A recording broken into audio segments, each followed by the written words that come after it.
Hello, and thank you for checking into the Neutral Zone Hotel, the left-leaning podcast covering hockey at its best and at its worst. My name is Trevor. I will be your concierge tonight. My pronouns are he, him. I am the hometown Vancouver Canucks fan, and I must have set a record or something as well, considering the rest of the records that have been set recently. With me today is my colleague. Hi, I'm SJ. My pronouns are they, them, and I totally caught Trevor ducking out on unapologetically in the intro. I caught that. I'm on to you. I am a Busted. I am a possibly taking one from my colleague Trevor here, regretful Seattle Kraken fan. Living in the beautiful city of Seattle. Oh, it's passed on. Look, I guess I lost. Well, there was the joke about how I lost that title early on last year, but yeah, I think I officially have to give it up now. Yeah. I might be the regretful one for a little while. I mean, Alex might have a decent claim at it as well. Well, so might Benjamin. But that is Benjamin's a subject used to that. For another, that's a subject for later. A later segment. But yeah, so the West Coast Express V2 is taking over once again. And we've got some fun things hopefully planned for y'all. If anything, my friend SJ and I are going to have a great chat.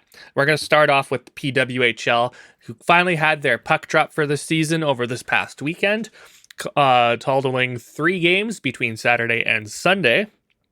The season started off in Toronto as the Scepters dropped the puck against the Fleet. We then moved later that day to Montreal, where the Victoire took on the Ottawa Charge. And then we finished up with a game on Sunday in Minnesota as the Frost raised their inaugural Walter Cup banner against the New York Sirens. All 3 games are pretty solid. I will admittedly say I wasn't able to watch most of them live, but I caught some highlights here and there. And between highlights and the box scores and what little I did see, they all looked awesome. It's nice to see that we are back in full swing with the PWHL. Some of their old rules from last year that ruled back in action. Some of the new rules that they've implemented this year in action and working perfectly. Well, maybe not perfectly, but as intended to get some more offense. SJ, what did you think about opening weekend for the PWHL? So I did manage to catch like 90% of the games. There were a couple where I missed a period here or there, but I did manage to watch quite a bit of it. And I was really stoked. I was so happy too. The hockey was great. The games were very competitive, all of them. The play was awesome. I enjoyed the heck out of the new no escape rule, which we should probably explain what that is. Yes. Go ahead. If you would like to do the honors. Okay. So they enacted a brand new rule for the PWHL this year. And the fact that they're just adding rules every year, the PWHL competition committee is cooking. I think that's super fun. I think they were very responsive to the fact that last year there was just not a lot of offense in the league. Goal scoring was quite low. Save percentages were quite high, and I think it's really important for the fun of and enjoyment of the audience to abuse goalies a little bit. We need more goals and more scoring. Mm-hmm. So they enacted what they're calling the no escape rule. Great name. So what this means is that when a team takes a penalty, that player who took the penalty goes to the box, but everybody else who was on the ice when the penalty occurred must stay on the ice for the face-off. So this can easily mean that you might have to start your penalty kill with 3 forwards and 1 defender. And that has already happened in the game going on right now between Toronto and Ottawa. Really, really rad. Now, after the face-off, the penalty killers can certainly change. But they might be stuck in their own zone. They might get scored on. A winger might have had to take the face-off. Maybe that winger wasn't very good at face-offs. The possibilities are endless. Yeah, so this has real potential to juice the offense a bit, make power plays convert a little more often. So super fun. And of course, they've retained the jailbreak rule at the same time, which means that if the team on the penalty kill scores shorthanded, the power play is over. Their person gets out of the box. They get a jailbreak. So, another more fun rules from the PWHL competition committee, which isn't afraid to mess with the sacredness of hockey. And I'm very glad that you brought up jailbreak, because I feel it's very fitting that the first 2 goals of the PWHL season both had both sides of those rules spectrum in effect. Because the opening goal of the season was Hilary Knight scoring on a power play, presumably due to the fact that, whoever was on shorthanded wasn't used to being in a penalty killing role. And then consequently, the very next goal that was scored was Sarah Nurse scoring shorthanded, causing a jailbreak. Yep. And so looking at, I believe Haley Salvian had a great article on The Athletic, kind of covering the opening weekend as well. But one of the things that she mentioned was how power plays in the entire PWHL last season converted on a rate of about 16%. It's not good. Mm-hmm. It's very not good. I mean, which is why, comparatively, I think the NHL power plays tend to score around 22%. That's right. And right off the point too, the fact that Boston's only goal was that power play goal. SJ, do you know how many power play goals Boston scored all of last season? I bet it was in the single digits, 4 or 5. 4 is correct. Yeah. So they're already a quarter of the way there in one game. Well, there was not very far to get worse. Yeah. And especially too, what was also intriguing is if you really kind of want to fudge things a little bit, all 3 games had a comeback. Oh, nice. Because Boston did score the first goal, but then Toronto did come back to obviously tie it and then score in the final minute and then an empty netter to take the victory there. Ottawa marched out to a 2-0 lead and then I believe a 3-1 lead before Montreal tied it and then ultimately won in a shootout.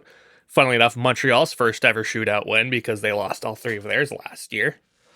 And Minnesota up 2-0 and playing the pants off of the New York Sirens, somehow blew that lead to go down 3-2, only to then tie the game later and then lose in overtime, which I did get to catch that overtime live.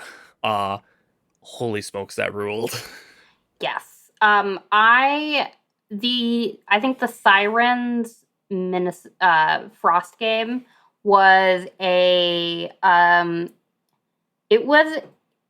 was a great introduction to the Carpenter Fillier line for New York. Sarah Fillier is so cool. Oh yeah, instant chemistry between the two. The saucer pass on, I believe it was the 2-2 goal. Mm-hmm. It was incredible. It was incredible. I watched Sedinery for 18 years. I can appreciate a lovely saucer pass. That was up there. Yeah. That I couldn't believe it. It was so they were on a 2-on-1. The Minnesota defender went down to slide and take away the pass, and Sarah Fillier just sauced that puck right over her, like over her entire body, right onto Carpenter's stick. Carpenter shoots it, and it's right in the net. It was so good. It was an incredible pass. Well, and then you got the overtime goal too, where it's pretty similar. Fillier just lovely sauce, just beautiful pass onto the stick of Carpenter, who wires that thing top shelf. Oh, yeah, it was pretty filthy. Especially considering the shots on goal, I think at the end of the game were like 39-18 in favor of Minnesota. So, bit of a bad game from Nicole Hensley, but yeah, I did think it was a bad game for Hensley. The Sirens, they struggled to retrieve pucks in that entire game. And I think that goes a long way towards explaining the shot differential. Minnesota just possessed like most of the game. And they possessed, and they had all the time in the world for offense. And the Sirens defense really struggled. They got a good goaltending performance out of that, though, and the Frost goalie Hensley did not have a good goaltending performance. So, the Sirens managed to kind of overcome their problems on defense and their problems with never having the puck to come back and win it in overtime. But they clearly have a lot to work on there. They're not going to win that game 9 times out of 10. Yeah. And like we talked earlier about how like goaltending was a big thing last year, and like goal scoring was pretty low. And even aside from that, like we saw some great goaltending performances even in losing efforts, because Emmerich Mashmeyer, despite the shootout loss, had something like 45 saves on 48 shots, just worked to no end once again. And oh boy, I hope she can get a break this season. Yeah, it was 42 saves on 45 shots. Yep. So my bad. I knew there was a 45 in there somewhere. Yep. She has a different backup this year. Gwyneth Phillips. I think they took her in the 3rd round of the draft. Is the backup. Hopefully, what we'll see. The thing is that last year it was really clear that Coach Carla McLeod didn't trust Sandra Abstrider. She didn't want to give her games, and she played the pants off of Mashmeyer. And Mashmeyer has never played that much in her entire life. So she faded. So hopefully Phillips will be a more reliable backup, be able to take more games earlier in the year, and Mash will kind of stay fresher. And I mean, speaking as a biased Ottawa Charge fan, I hope so, definitely. And we all know our friend Benjamin does as well. Quick little shed the light on it. The whole reason Benjamin's not here because he is at the home opener for the Ottawa Charge against the Toronto Scepters as we record. Lucky bugger. But one other thing I want to quickly go back to the Minnesota-New York game about is Grace Zumwinkle continues to make records and headlines in the PWHL. Last year, she was the first scorer of a hat trick in PWHL history. She was their inaugural Rookie of the Year last year. And this year, she decided to just keep adding to the accolades by scoring the fastest goal in PWHL history by opening the game with a goal 21 seconds in. TLDR, Grace Zumwinkle, very cool. Yep, she is pretty cool. Yeah, I think she's going to have a terrific year. Well, especially because Minnesota's big thing is they got 2 pretty solid lines. You got obviously the top line with Heisey and Kendall Quinn Schofield, and then you got Zumwinkle on that second line. Like being able to spread out your offensive weapons like that will help. Yeah. Even though I did predict them to miss the playoffs this season. So who knows what's going to happen? I mean, maybe some magic will occur for that to happen. I mean, it's such a crapshoot because every team got better this year. Every single team. They got new talent out of the NCAA. They got new talent out of Europe. So several players came over from Europe who are going to do a lot to improve all of these teams. And like we talked about the last time, there's so much parity that I don't know what's going to happen. There's no tanking in this league. There's no reason to tank. It feels like such a coin flip. I was happy that the Frost lost their first game because I'm definitely kind of rooting against them this year. But yeah, I mean, they still got a point. I mean, technically, there's only one team that doesn't have a point now because of with how the results shaped out. Yep, Boston, and Boston's a good team. Yep. Sorry, I'm glad you mentioned the parity as well because Dom Lecision input his model to kind of predict the records and point spread for all the teams. Between first place and sixth place, how many points do you think separated those first from sixth? I don't know, and probably not very much. 5. Yeah, that sounds about right. According to Dom's model, Toronto is set for 48 points, Minnesota 46, Ottawa 45, Montreal 45, Boston 43, and New York 43. I'm very curious what data he is basing that on, because there's just not a lot of data to be had for women's hockey. Like, well, it's hilarious. Here, I'm gonna send you the image right now. I just want you to take a quick look at the speculated records for each team. Okay. Sure. I just can't. It's just the same batch of numbers, just slightly shifted around. Yeah. It's wild, but there's not a lot of difference here. Like, his model still doesn't seem to like New York very much. Yeah, I mean, I don't necessarily blame it because they did get Fillier, but we also have to look at how they were last season. Yeah, but I mean, they've got a whole new coach this season, and I think the coaching was a huge problem last year. They didn't play with structure. Fillier is obviously an impactful player. And depending upon what his model to evaluate her contribution, it might be undercounting that. So it's like, 55% chance to make the playoffs. I mean, based on what? Right. Like, again, this is a league where you have right off the hop a 66% chance to make the playoffs. So what are we doing?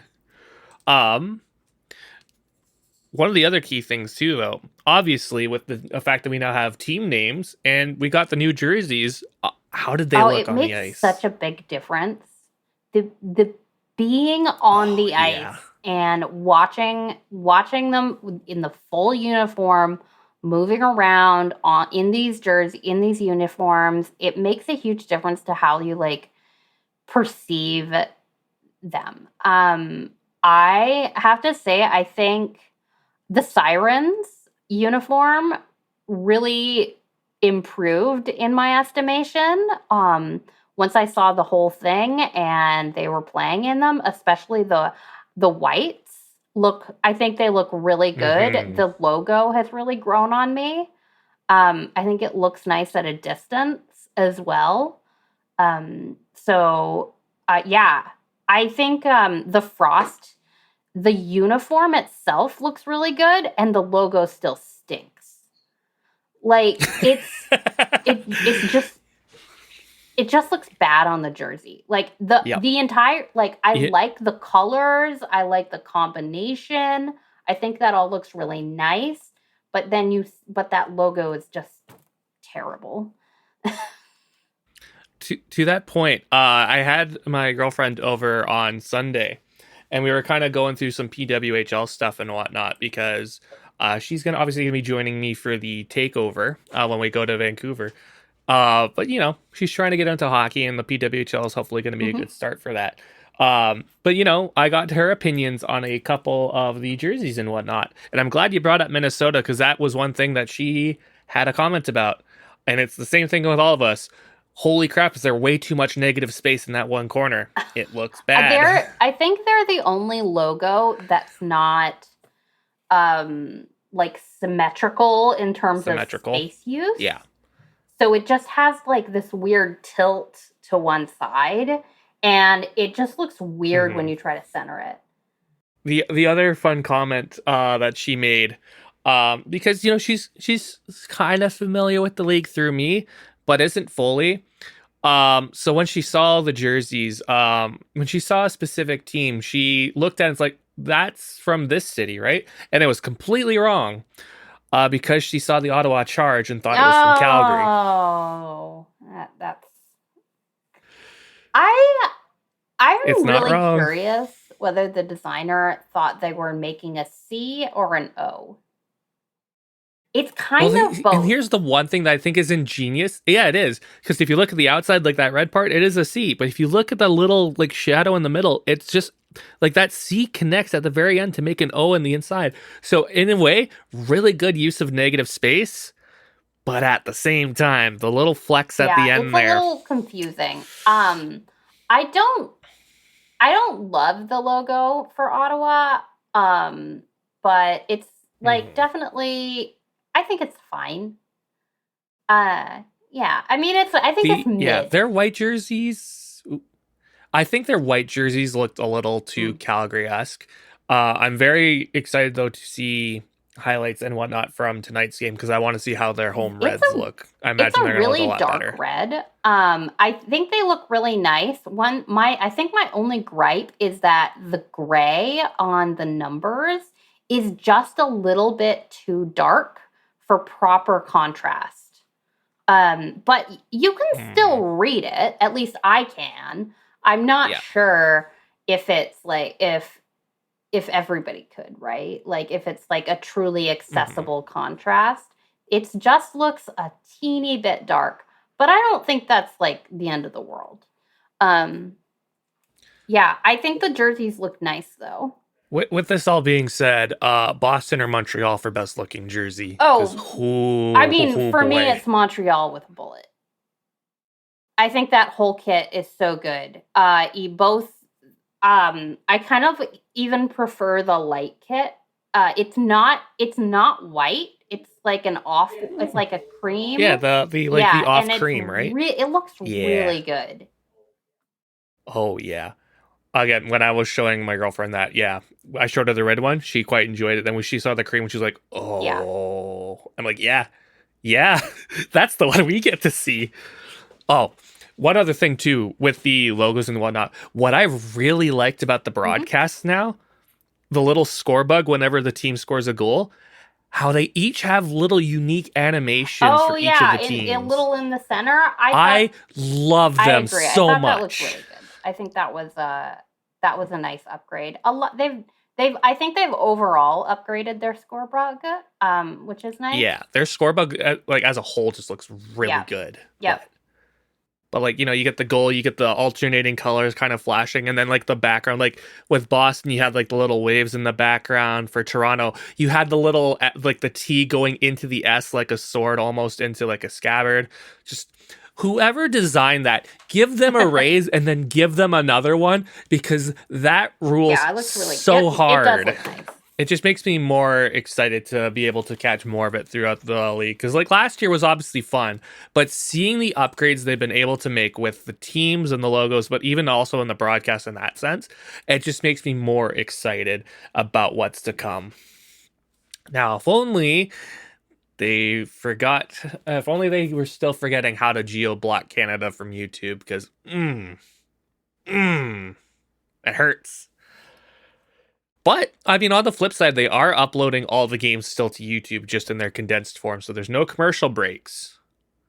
And instead of the goal horn, like you can kind of hear the goal horn in the background, but it's just the PWHL theme like plays over top of it, which is kind of weird, but they're there. So if you ever get bored, you want to watch an hour or something of hockey. To address the Canadian broadcasting situation. So the Canada, I believe, is the only Toronto just scored. Canada, I believe, is the only country where they sold exclusive broadcast rights to their broadcast partners, and they have the broadcasts for Canadian games split across Amazon Prime, TSN, and CBC. So each of those get exclusive games, and there are no YouTube only games for Canada, which I imagine that they're making some real money. I hope they're making good money from that. But on the other hand, it stinks to split up their broadcast rights across 3 different services. It's really rough for fans. And I really wish the leagues would stop freaking doing that. Trevor doesn't have Amazon Prime. Tonight's an exclusive game. How are you? Yeah. Take that, Bezos. So, you're not getting money from me. Here's where I'm going to say. Proton VPN, and this is not a paid advertisement, it has a free tier. It works very well. You just install it, set your country to the US if you are in Canada, and load up YouTube. It'll work. Things to do after the podcast is over. Also, as an aside though, from what I saw on the CBC's website, because after I saw that YouTube was geo-blocked, that was the first place I went. I believe CBC's will be streaming the games for free on their website, but it's only Saturday. But it is only on Saturday that they have. So, alas. I mean, if anything, at least it's going to be kind of traditional. You turn on CBC on a Saturday to watch hockey. That's just like the Canadian pastime, but... That is nice. All right. Any closing thoughts on the PWHL's opening weekend? I think it's going to be super fun. Yeah. This is going to be a good season. All right. And with that, well, before we cut to a quick break, that's right, you listening to this with your earballs. Did you know you can follow us on Instagram or Bluesky at Neutral Zone Hotel? All one word. It's true. You can also check out our website at neutralzonehotel.com. And if you go into that URL, add a little / and then type Discord after that, you'll get a link to our Discord server where you can enter it, come hang out with us, come chat with us. We can talk hockey, we can talk movies, we can talk music, we can talk whatever you want. And I promise, we're pretty cool. And if you like this episode, give us 5 stars on your podcast platform of choice, whether it be Spotify, Apple Podcasts, all that. Feed the algorithm so that we can get more people to listen to us. And then that way, if more people do, you can be the one to say, I was here first. And also, we are uploading all of our episodes to YouTube. So if you're watching or listening on there, thank you. Make sure to add a comment because SJ will read them. We promise. And if you have any feedback, go ahead and send it to feedback@neutralzonehotel.com. We'll do with it what we will.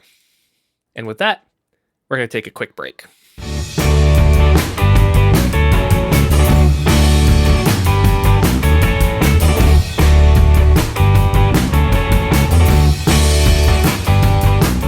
All right, we are back.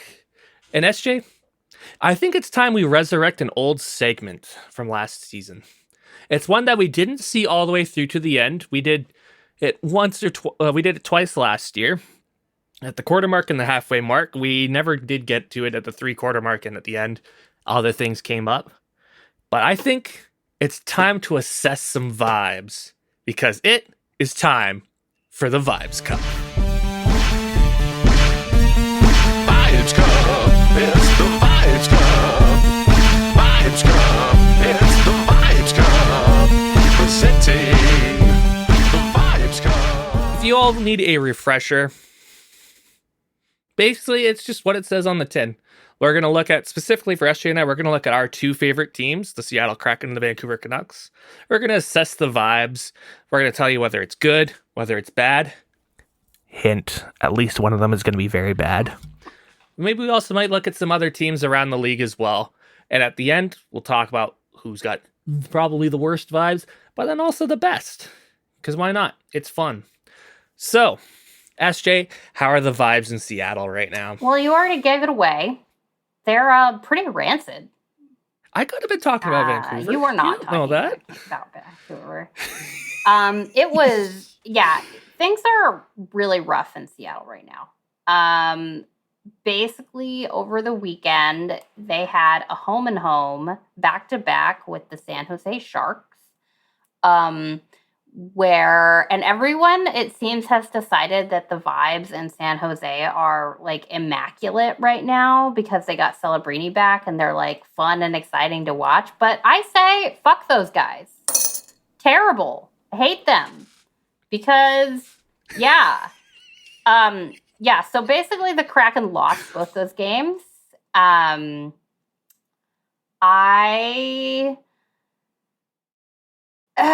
was upsetting. It's upsetting. The first game against them had like an all-timer bad goaltending performance from Philip Grubauer, and because it was a back-to-back and Joey has been basically playing every single game, they just let him in and let him stay in, and he had to kind of eat the loss, and they got killed. It was like a 8-5. So, like, if Grubauer had been, like, if he had only let in one bad goal, like he usually does, and, like, everything else was, like, as expected, the Kraken would have handily won the game. But they got sewered by the goaltending. Yeah, if your team scores 5 goals, you should expect to win most of the time. Yeah, you should. And then the next night, they got Vince Dunn back after a long stint on LTIR. So I was like, oh, well, maybe this will be better. And they lost that game too. And it was just not a great game. So I don't know. They're just a really tough team to watch right now. They're below 500. They've kind of just like they've lost momentum on any good and reliable play. They're just kind of like they're just not fun to watch, you know? And it's just not. It's not a good place to be. I don't know. It also, like, because they lost twice back-to-back to the Sharks, like, all of the national media people are suddenly, like, paying attention, which is bad. Like, I actually don't like that because they never say anything nice about the Kraken, and because they don't actually watch the games, all they do is look at stat lines and like make pronouncements like they actually give a damn, and they don't. So it's just very irritating. The roster is it's just such a poor roster. You know, it's like super mid, but at the same time they're capped out.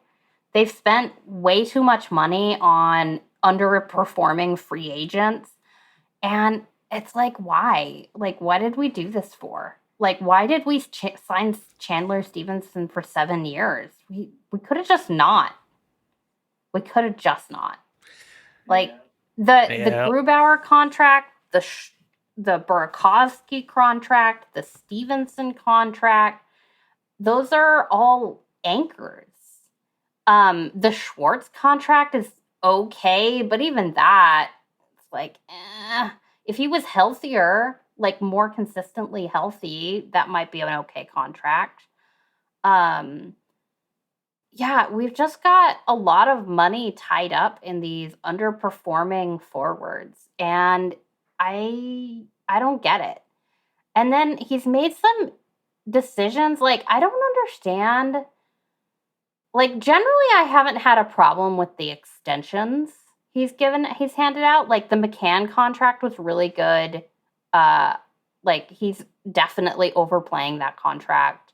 I don't have a problem with the Decord extension, which doesn't even kick in until next year because Decord has been the only good player on the team, it seems like, this year. But I don't understand why Adam Larsson needed a raise. Like, Larson's a good player. He's very reliable, big, right-handed defenseman who plays on the first pair. Okay, great. He's like in his 30s.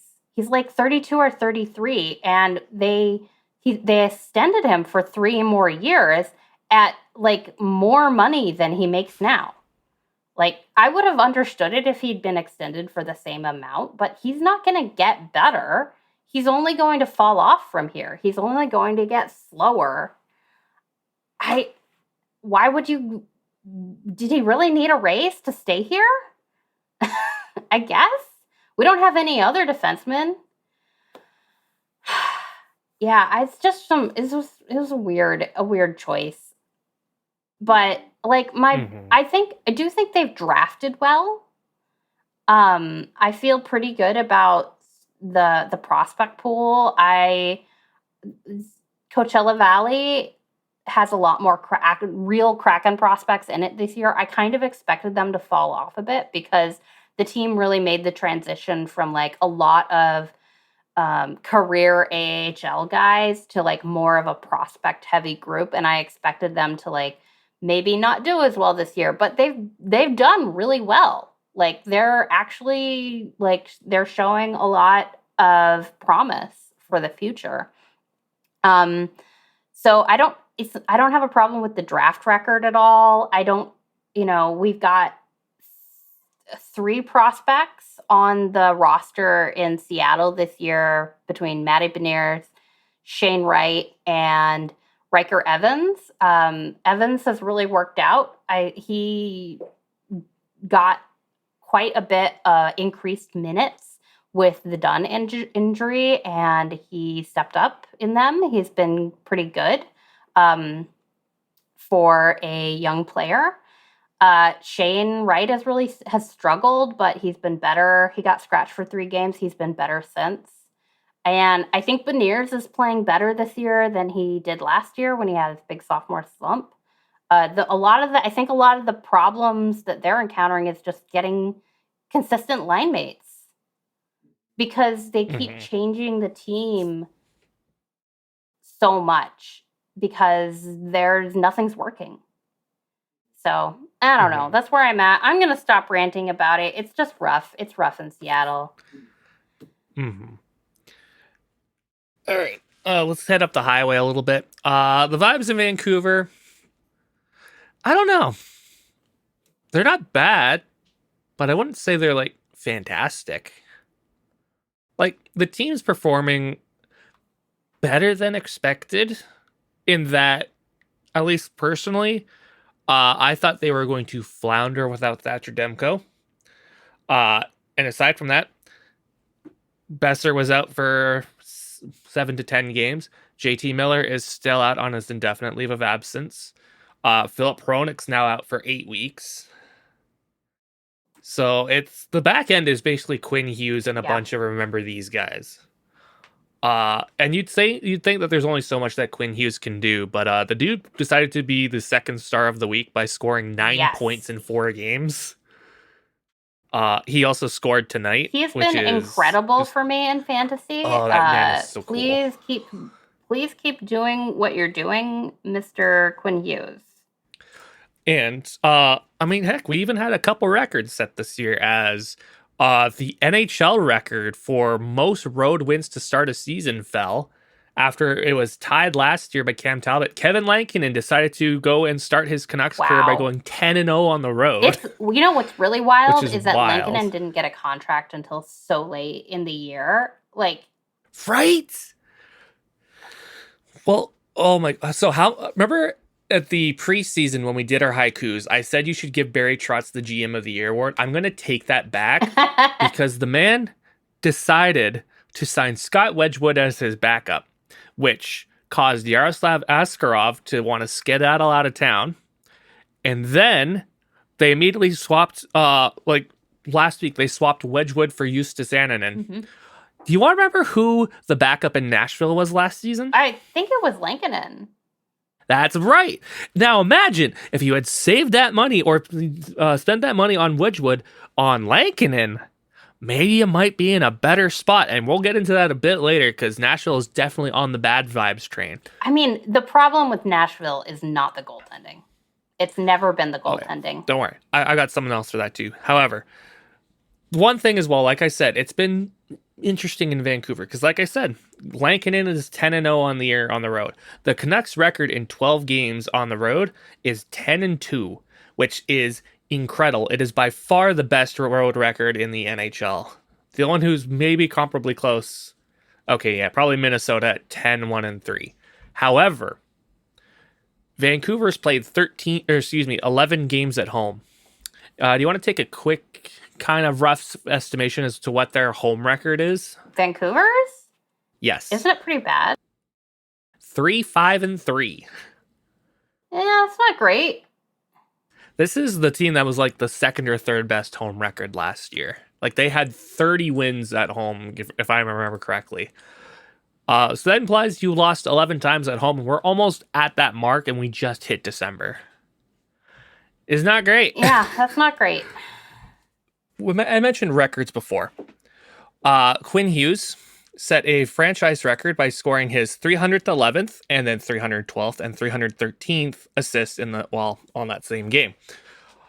Breaking the record for all-time assists by a defenseman in Canucks history, surpassing Alex Edler, who got 310 assists in a total of 925 games. SJ, how many games do you think Quinn Hughes has played in his career? Oh shoot. How old is he? 25. That's not a lot. That's, I don't know, like 300 something? 400 388. That was 500 plus games faster than Alex Edler. The man is at, like, basically, I think he's an average of over, 0.75 assists per game. It's bonkers watching that man play. We, as Canucks fans, when he was, in his first or second year, we were already saying he's the best defenseman we've ever had in our franchise history, which is kind of pathetic when you think about it for a team that's 50 years old. And yet he just keeps proving every year how right we were to say that. That's cool. If I have to summarize, I think the Canucks vibes are about a 7 right now. It's not great. It's not the best. It's fine. It's the higher end of good. It's better than I expected, but it's not there yet. Yeah. Now, what if you get Demko back? Well, it's obviously going to go up. Depends on how they perform and how he is. Fair enough. If he's back to somehow his old self, oh yeah, we're going straight through the roof, baby. 10 out of 10. And then, JT can come back too. He'll have the fire lit under his rear end. He's going to shoot us straight to the moon. 15 out of 10. But with that said, let's also do a quick little round table on some teams that we think have some bad vibes and some good vibes. And I want to quickly start off with the bad ones. We touched on them earlier. Nashville, shocker of all shockers. Holy smokes, are they bad? Oh my goodness. Nashville is another example in why you don't want to win the off season. Right? Oh man. I usually don't feel bad about my preseason haikus. I felt really bad about that one 2 weeks in. Yeah, it happens. What are you going to do? However, so right now, so their top line is still the same from last year. You got Ryan O'Reilly between Philip Forsberg and Gustav Nyquist. Their second line has Steven Stamkos and Jonathan Marchessault, two guys who can shoot the lights out, presumably. But in the middle is Tommy Novak. Yeah, they're pretty hollow up the middle. I mean, they have Ryan O'Reilly, but that's about it. So hear me out.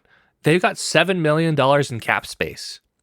Let's say they made a trade and got a center, maybe one who played with Jonathan Marchessault, Chandler Stevenson to Nashville. Anybody?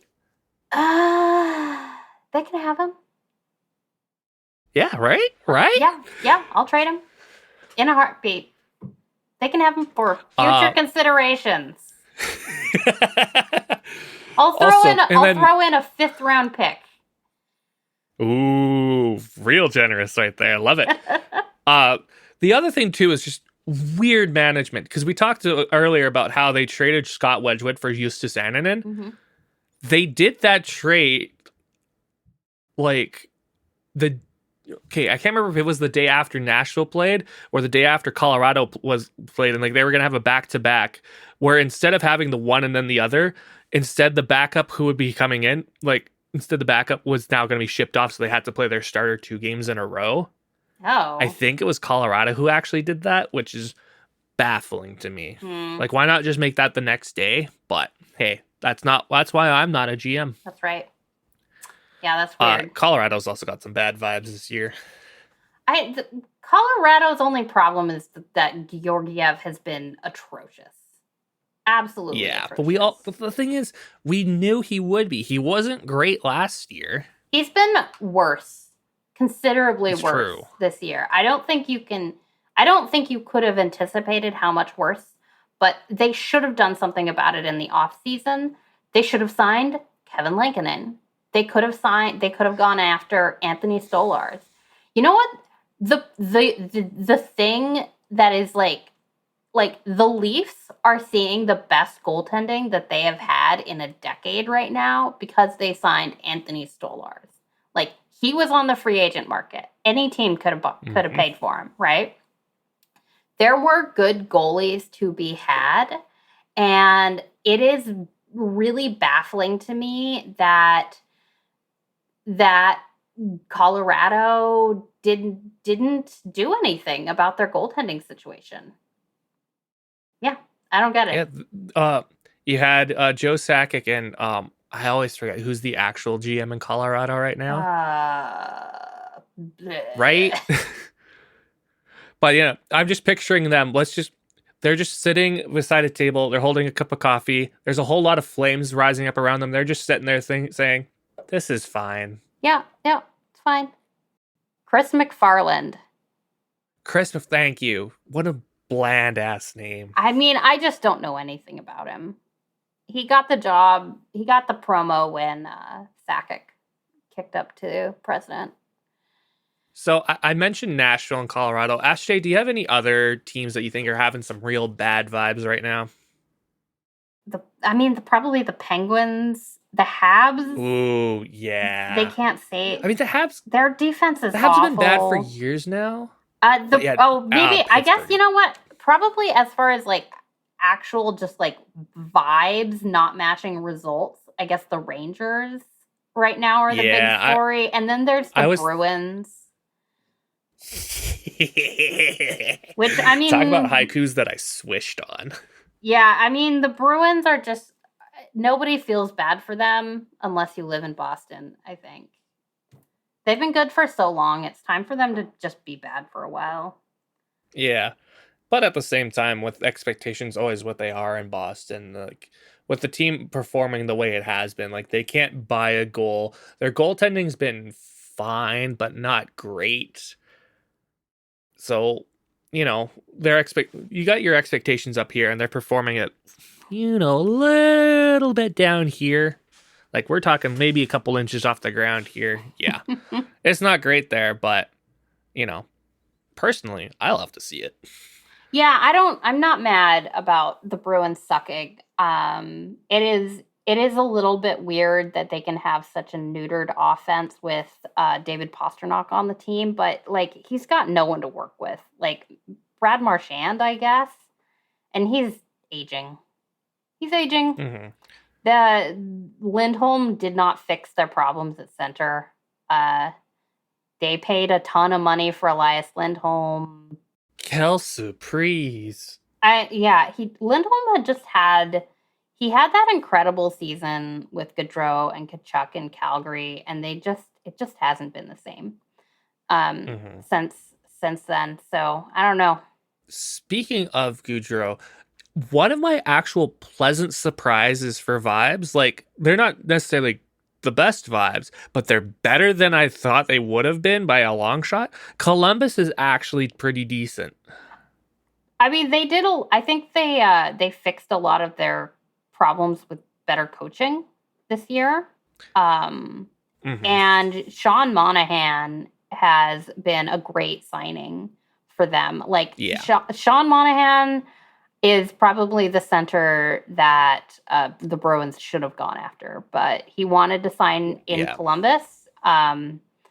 because he wanted to raise his kids with Johnny Gaudreau's kids, and then we all cried. But yeah, he's been great. I actually think he's such a great story because it looked like he was kind of done, like the injuries had destroyed his career, and then he got double hip surgery. It took him a couple years to really come back from that. He got traded. Calgary paid a first to get rid of him, and then he kind of rehabbed his entire career in Montreal, and then Montreal got a first to sell him. So, and then he signed in free agency this year with Columbus, and he's just had a much better season than anyone could have anticipated. So, yeah, really great story there. Mm-hmm. I mean, yeah, like they're playing in a really tough division in the Metro, but like they're above 500. Mm-hmm. Like they have a positive goal differential. Probably better than the Kraken. Well, let's put it this way. 1, 2, 3, 4, 5, 6, 7, 8, 9, 10, 11, 12, 13. There's only 14 teams in this 32-team league that have a positive goal differential. You want to know who's got a worse goal differential than the Columbus Blue Jackets? The Vancouver Canucks. Yeah, I mean... It's not by much, but... That's not unusual. Usually it's only little less than half the league that ends up the season with a positive goal differential. Like that last, that 16th team that has a negative goal differential that still makes the playoffs it's usually a good indicator that you shouldn't bet on them for a playoff upset. And actually, technically, if you go based off of points, Columbus is 10th in the Eastern Conference, but if you swap that to points percentage, you should always look at points percentage. Yeah, they still don't make it, but that's because like they have the 8th best. The problem is Boston's kind of better in that regard. Although, hold on, let's see if I do swap that. Yeah, no. So if you go by points percentage, Tampa Bay then takes the 3rd slot. Boston would then drop, and then Columbus takes that final wild card spot. So hey, that's funny. So, we starting the year off, the vibes in Columbus were an all-time low, which is saying something for the Columbus Blue Jackets. So for them to have gone through this season at not absolute depression levels, and especially this is even before the Gaudreau news, let alone after the Gaudreau news, easily my pleasant surprise. And to go back to how we cried, my favorite moment so far this season was at Columbus's home opener when Sean Monahan scored that goal off the rush. And while all of his teammates are going on trying to celebrate with him, give him a hug on it, he's just sitting there. He's just standing there. He's just pointing at the Johnny Gaudreau banner up in the roof there. Mm-hmm. God, that got me so bad, but it was so good, so cool. And I guess we'll finish with this. Who do you think have the best vibes so far? The best vibes in the whole league? I don't know. I've got two off the cuff. I mean, it's probably the vibes are really good in New Jersey right now. They're really good in Minnesota and in Winnipeg. Yeah. I think just those nailed the are two that I was thinking of right there. I think it's one of those three. Yeah. I would say Winnipeg, except for the fact that they've started coming back down to earth lately. Yeah. Actually, Minnesota passed them in points. Yeah, in points percentage one. Yeah, Winnipeg's lost 3 in a row in regulation, and I believe 6 of their last 10, and I believe 3 or 4 of their last 5. So they're starting to kind of peter back down to earth. Yeah, they were always going to regress. That was pretty inevitable. I've been really surprised by how well Minnesota has done this year. They've. Yeah. I honestly haven't even watched very many of their games, but they've taken me by surprise. I'm gonna have to watch them. But here's the thing: they have a real superstar in Kirill Kaprizov, and he is putting up an MVP performance this year. I think that at the end of the day, this is a league and a sport where having superstars matters. It is the thing that matters most. You have to have those super elite players if you are going to win. And Minnesota has that right now. So once you have that guy, you get some decent coaching and you get some decent complementary players, and they have the good complementary players. Right now, you've really got something on your hands. Just want to expand on that a little bit too. They got a couple other things going for them, both of which are pertain to their goaltending, because even though they still employ 40-year-old Marc-Andre Fleury, he's been decent for them, and then Gustafson's been incredible for them. They currently have the least goals allowed in the league. Yeah, he's been great for me in fantasy. I can't believe that Ottawa traded Gustafson. Just look at the stupid idea that was. Here's the thing. Also, just look at the list of goalies that Ottawa brings in, and then who are good. They get to Ottawa and they go bad. As soon as they leave Ottawa, they're good again. Yeah, it's like the problem might be the Ottawa's defense. And that's the thing. Like, in terms of defense, their players they got good players on defense. They just don't have a system that works. I mean, that's why they've got a new coach this year. Yep. I mean, hey, Adam Gaudette's working out great with Travis Green again. Shocker of all shockers there. It was so funny. I had never heard of this man until he had 10 goals. And I was like, who the heck is Adam Gaudette? And people were like, oh, he was great 3 years ago. And I was like, what are you talking about? He's been in the AHL. What a find. He started up with Vancouver when they were like kind of in that transitioning phase, and he was all right for them, especially under the Travis Green era there. But then after that, he's just been kind of floating, I believe, in the Toronto system, and then also, I believe, the St. Louis system for a couple of years, just floating here and there. Been a kind of a tweener. Yeah. But, and then going back to the Minnesota's goaltending, though, it's not even just that they've been having great goaltending, good defense. We also got to remember, too, that our goaltending puts up offense. Yeah, the only one with the goalie goal. Philip Gustafson with that goal at the beginning of the season. Yeah, and that was awesome, especially so early on in the season, too. I'm really hoping we can get another one this year, because I think it would be the first time in NHL history we have 2 goalie goals in the same season. I hope that Joey Daccord scores a goalie goal this year. That's all I want. That's what I want for Christmas. Okay? Okay, hockey gods, Santa, hockey Santa. This is what I want for Christmas this year. A Joey Daccord goalie goal.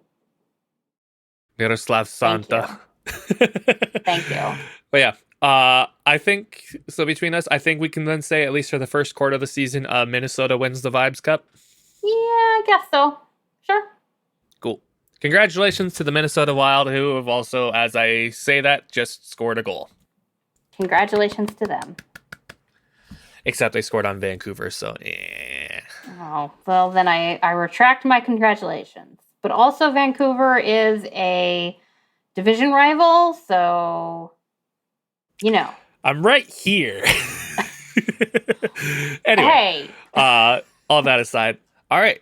Any closing thoughts, at least for the week? Anything you're looking forward to in the upcoming week in hockey? I am looking forward to some more PWHL games and just chilling out and enjoying hockey and pretending like the Kraken are not haunting my nightmares. I'll get over it. I'm sending you a big old virtual hug. Yeah. Kind of the same. Gonna be enjoying watching the PWHL. Hoping that Vancouver actually can have a decent homestand, and yeah, also can't wait to hear from Benjamin about what the Ottawa Charge experience is like. But that might be a story for later on down the line, maybe next week. Who knows?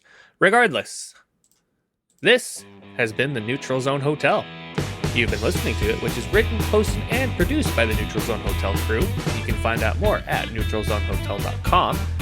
You can also follow us online on social media at Neutral Zone Hotel on Instagram, as well as Bluesky. Come hang out in our Discord, neutralzonehotel.com/Discord. We're pretty cool. You can hang out and chat with us about any topic whatsoever. You can also listen to us on YouTube at Neutral Zone Hotel. Leave a comment. We'll read them.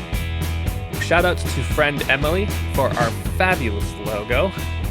And please make sure you see that little thing up top there that shows a rating on the little podcast platform you're on. Click that. Rate us 5 stars, please. We would really appreciate it. However, what we also appreciate is that you spent your time with us, and we hope you enjoyed your stay. Until next time, farewell.